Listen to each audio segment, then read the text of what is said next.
Hi, my name's Jason Gamitter with Pensando Systems, and I'm here today to talk with you about the Aruba CX10000 and Stateful Network Zero Trust. I think it's always important to historically look at what challenge are we looking to solve, especially with bringing a new platform to the market.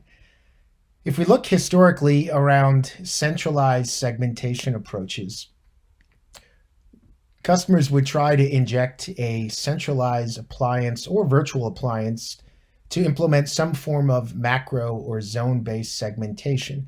And there are a number of challenges with that approach. The first one is, how do I get traffic to a firewall before the source and destination communicate? And there's been a couple of different ways of accomplishing that task. One is putting the default gateway instead of in within the network, but moving it to the firewall so it's directly in the path of communication between subnets. Another method might be trying to stitch VLANs through it via VLAN bridging. Or another option might be service chaining via PBR, or even routing to or routing through a firewall appliance.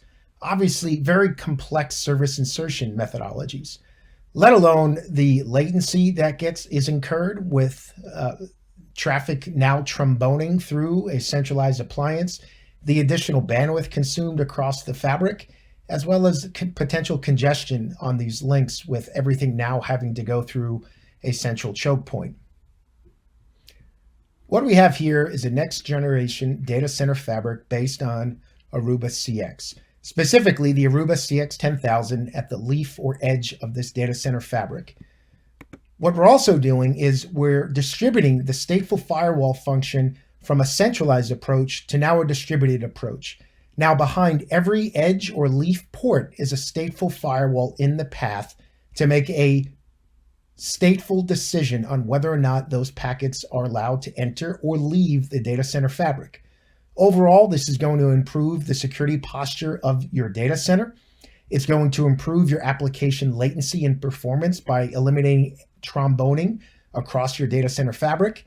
And also, it's going to future-proof for any new stateful services that are added to the Aruba CX10000, such as load balancing, IPsec encryption, NAT services, and other future software developments that we can enable at the edge of your data center fabric.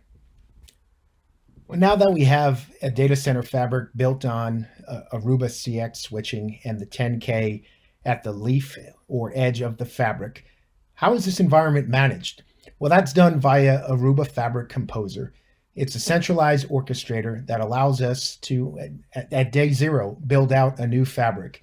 Day one, make add moves and changes, and day two, troubleshoot the environment, while also having deep integrations, obviously with Pensando, VMware vCenter, and NSX, integration with ILO, Nutanix, HPE SimpliVity, and then obviously being able to consume through orchestration platforms like Ansible or Python scripts. But when we think about what are the services that Aruba Fabric Composer is going to be able to provision for us, obviously first up, security. We talked about the active-active stateful firewall that's now distributed across your leaf layer. And when I mean active-active, what that means is you're traditionally going to deploy a VSX pair, two active-active data planes that your servers are connected to via LACP traditionally. Well, that firewall function is in fact stateful and active-active while sharing state across both VSX switch pairs. We support application layer gateway firewall function. Network address translation is a roadmap item, but will be implemented on this platform. And distributed denial of service protection on a per network basis is embedded in the platform today. We're also going to be turning on wire rate IPsec encryption for leaf to leaf encryption. And what that means is it's not just the link that's encrypted. The entire packet is encrypted end to end, even while going through the switching logic of the switch. And then just as important, observability. Turn the lights on for me at the data center edge. We'll have IPFix enabled, ER span tap aggregation, TCP congestion alerting. And with all of that visibility that we're providing, there's also embedded tools that allow us to help you do network dependency mapping. What should the policy be? So let's take a look and see what Aruba Fabric Composer looks like when it comes to building your stateful security policy. What we have here inside of the Aruba Fabric Composer is a wizard that's going to enable us to dynamically create groups of endpoints that we want to wrap a policy around. So the first thing we're going to do is we're going to have a group called our web tier. So we'll go in, and next we're going to create a stateful firewall rule. And the next thing we're going to do is, by our integration with vCenter, we're going to use contextual information that we learn via vCenter's APIs that give us context about the VM name, the VM tag, or even VM kernel adapters. So for our particular group that we want to create, we want to grab all web points that happen to have the tag web as a label that represents the workload. So now what we're able to do is to grab every single web endpoint that has that particular tag, and we're going to add it to our group. And as new endpoints that are brought up inside of vCenter that are dynamically added to this particular group. It's not a static configuration. Is as VMware administrator bring up or tear down workloads, we'll learn about those VMs that happen to have that tag. So now we have a container or an endpoint group that has, in our small lab environment, 2 endpoints and their particular IP addresses that represent them in our group. The next piece that we're going to do is we're going to create a rule that's going to represent the endpoint groups that we created. So we have our rule creation. We'll give it a name. It's our bank rule. It's going to be a permit or an allow. Now, the next thing we're going to do is we're going to leverage those endpoint groups we created. And of course, they can be 5-tuple based, but we're going to leverage that web tier endpoint group we used. And earlier, we created another group called our app tier. The next thing we're going to do is we're going to define what is our service qualifier. How exactly do we want them to communicate? And we'll have allowing them to communicate on port 443 as an example. And here's a summary of our rule. And the next step in our journey of creating this policy is now going in, creating a policy, and selecting what are the rules that are going to be attached to this policy. So it's our distributed stateful firewall. And here we can create brand new rules, or we can go and grab pre-existing rules that we've created in our test environment. So we're going to search for the rule I created earlier called bank rule. We'll select that, and it'd be obviously more than one rules for our particular policy. Now, the last piece here is, where do we want to attach this policy within the data center fabric? So we're going to have options here. So we're going to select the fabric. Aruba Fabric Composer can manage multiple fabrics across multiple data centers. We're going to have the option of selecting direction. Do we want to have it based on egress traffic or ingress traffic? What is the VRF that we want to map this policy to? And then what particular network that we want to statefully enforce this particular traffic on. We'll add that up. And at this point, when we finish this particular workflow, we'll have this particular policy distributed out to each one of the CX10Ks to enforce this stateful firewall policy on behalf of any traffic between those 2 endpoint groups that we've selected. Now we have our fabric that we've created inside of Aruba Fabric Composer, and that policy is going to be distributed to each and every CX10K. So what is that going to enable us to do? We now have a direct firewall in the path between our endpoints trying to communicate across our environment. What you see here is all of the tromboning has been eliminated. We now have inline, in-path, stateful firewall protection for all traffic flows. So what this means is, whether or not we're looking at traditional macro segmentation or zone-based firewalling or inter-VLAN, the Aruba CX10K can address that particular methodology. Or if it's something that's more micro-segmented based, thing we want to secure traffic inside of a VLAN, not just between VLANs, but within the same VLAN. And the third is intra-VLAN within the hypervisor. Two VMs attached to the same port group, or two or more VMs attached to the same port group, that we want to provide a stateful micro-segmentation protection. As this example shows down here over on the left-hand side, we have two VMs attached to the same VMware distributed virtual switch where we're able to statefully protect them from one another and make a decision, should they be allowed to communicate.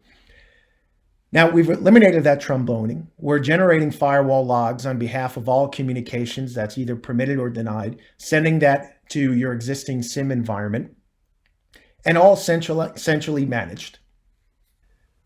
Up until this point, we've shown within Aruba Fabric Composer the ability to manually create policy. Whether that's migrating policy from a traditional firewall appliance, if that's zone-based firewall policy or macro-based firewall policy, what we're going to show you next is in a zero-knowledge environment, especially around micro-segmentation, what are the tools that are available to help me discover what should my policy be to lock down east-west communication, whether or not that's within the same VLAN or between VLANs, to implement something secure for my applications. So let's get started. Now within this tool, we enable an application owner to come in and build their groups of endpoints. So here we have a web tier, an application tier, a database tier, and even a monitoring tier. So the first thing we're going to do is we're going to leverage this tool to look at the relationships between the web tier and the app tier. And we can see we have a unique set of flows. We understand that there's a dependency around TCP port 8081 between my web and app tier. We have our unidirectional arrows to show that web is consuming from the app tier, that particular port and protocol. And directly from that tool, we have the ability to take the existing policy and add these new rules, or we can create a new policy. So here we have our source IPs, our destination IPs, our port and protocol, and we're able to add that to our existing policy. Now, the next thing we want to do is the next tier of the application, the app tier, talking to our database tier. So we can come in, select our defined groups, further filter down the flows that we're evaluating, as well as focusing on the particular ports and protocols that we see have a high frequency of communication between the two groups of endpoints. So again, as we look, we can see that we have a unidirectional arrow that shows our app tier communicating with our database tier. We can, from within here, select the flows and add them to our existing policy that we will apply or attach to the particular networks that host this particular application tier. And that can be on a per VLAN basis, or we can apply it at the VRF level as well. So to summarize, what we've shown is we have the tooling inside of Aruba Fabric Composer, as well as the Policy Services Manager, to migrate existing firewall policy, or again, in a zero-knowledge environment, help me discover what should be the permitted rules that allow a zero-trust environment. One other area I would like to expand on is the ability to create a hierarchical security policy within this platform. So what exactly does that mean? So we know in many healthcare environments, universities, government or enterprise environments, InfoSec has a set of rules they want all applications, all resources across the data center floor to adhere to. And then you might have more low-level policy that represents a granular zero trust or micro-segmentation policy. Very difficult, if not impossible, to implement something like that. That's a flat policy model. So what we've enabled you to do here is allowing an InfoSec team to come in and create their high-level policy where they can define things like the production environment can talk to production, the dev environment can talk to the dev environment. Anything across the data center floor in production can speak with shared services. And maybe they might have an environment that represents something that might be quarantined, and that can only communicate with the remediation resources. And then when we think about low-level policy, as we gave an example before, leveraging our discovery tools, being able to implement more granular east-west communication policy that's a permit, more of a permit model. So what this particular hierarchical policy enables us to do is to prevent someone implementing policy at the network layer that doesn't adhere to that higher level policy. So as an example, if someone, an application or network owner, permits communication between workload A and workload B as an example, but let's say theoretically workload B is still in the development environment. It has not been promoted to a production workload. However, they put in a network policy that allows this communication to happen. Luckily, because of this hierarchical policy that we support, it would not adhere to that higher level policy because it's a production workload trying to communicate with a development workload. It would be permitted at the network layer, but it must also adhere to the policy that's applied at the VRF layer. That communication would be denied, and a firewall log would be generated and streamed over to your existing SIM environment. Now, when that workload gets promoted to production, that workload would be dynamically updated and put into the proper group, and that communication request would be permitted both at the network layer as well as the VRF layer.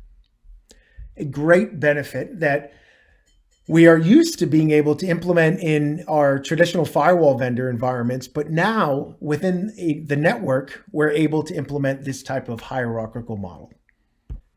Now, the last piece I want to talk with you about is around migration.